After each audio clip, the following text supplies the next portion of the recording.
Welcome to tasty recipe channel. આજે આપણે પોષક તત્વોથી ભરપૂર જામફળ કે જમરૂખનો જ્યુસ બનાવીશું। ફક્ત 5 જ મિનિટમાં તૈયાર થઈ જતો આ જ્યુસ શિયાળામાં અમૃત સમાન છે અને તેનો ટેસ્ટ નાના મોટા બધાને ભાવે એવો છે। તો ચાલો તેની રેસીપી શરૂ કરીએ। જામફળનું જ્યુસ બનાવવા માટે અહીંયા મેં 500 ગ્રામ પાકા અને દેશી જામફળ લીધા છે। અહીંયા મેં લાલ કલરના લીધા છે। સફેદ અથવા લાલ બંનેમાંથી કોઈ પણનો જ્યુસ બનાવી શકાય છે। જ્યુસ બનાવો છે એટલે જામફળની છાલ કાઢી લેશું। જો તમે અહીંયા સફેદ જામફળ લેતા હોય તો જ્યુસ બનાવવા ટાઈમે તેમાં બીટનો ટુકડો ઉમેરી અને લાલ પણ બનાવી શકો છો। તમને ખબર છે આ જામફળનું ખૂબ જ ટેસ્ટી શાક બને છે, તેની રેસીપી પણ મેં અપલોડ કરેલી છે અને સાથે જામફળની ચાટ પણ ખૂબ જ ટેસ્ટી લાગતી હોય છે। જામફળની છાલ ઉતરી જાય એટલે તેને નાના પીસમાં કટ કરી લેશું। જામફળ આપણે પાકેલા લીધા હોય છે એટલે પીસ કરો ત્યારે તેમાં જીવાત કે ઈયળ ના હોય તે ચેક કરી લેવું। જામફળમાં ફાઇબર સારા એવા પ્રમાણમાં હોય છે અને તે ઇમ્યુનિટી મજબૂત બનાવે છે। બધા જામફળની છાલ ઉતારી અને કટ કરી લીધા છે। હવે એક મિક્સર જાર લઈ લેશું અને તેમાં જામફળના પીસને એડ કરી દેશું। જ્યુસમાં રિફ્રેશિંગ માટે 8 થી 10 પુદીનાના પાન એડ કરશું। જો તમારી પાસે ના હોય તો સ્કીપ પણ કરી શકાય। તેની સાથે 3 ટેબલસ્પૂન ખાંડ એડ કરીશું। જામફળમાં મીઠાશ હોય એ પ્રમાણે ખાંડ એડ કરવી।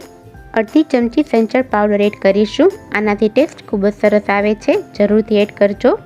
અડધી ચમચી નમક, અડધી ચમચી શેકી અને અધકચરું વાટેલું જીરું અને અડધી ચમચી મરીનો પાવડર ઉમેરીશું।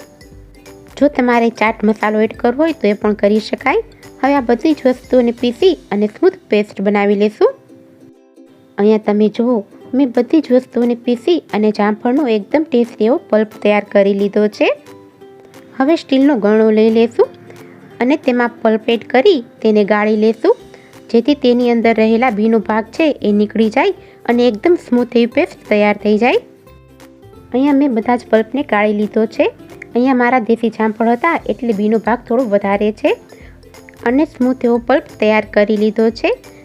આ પલ્પને એરટાઇટ કન્ટેનરમાં ભરી અને ફ્રીઝરમાં 6 થી 8 મહિના સુધી સ્ટોર પણ કરી શકો છો અને તમને જ્યારે મન થાય ત્યારે આમાંથી જ્યુસ, સોડા, મોકટેલ પણ બનાવી શકો છો। હવે આ પલ્પમાંથી જામફળનું જ્યુસ બનાવી લઈએ।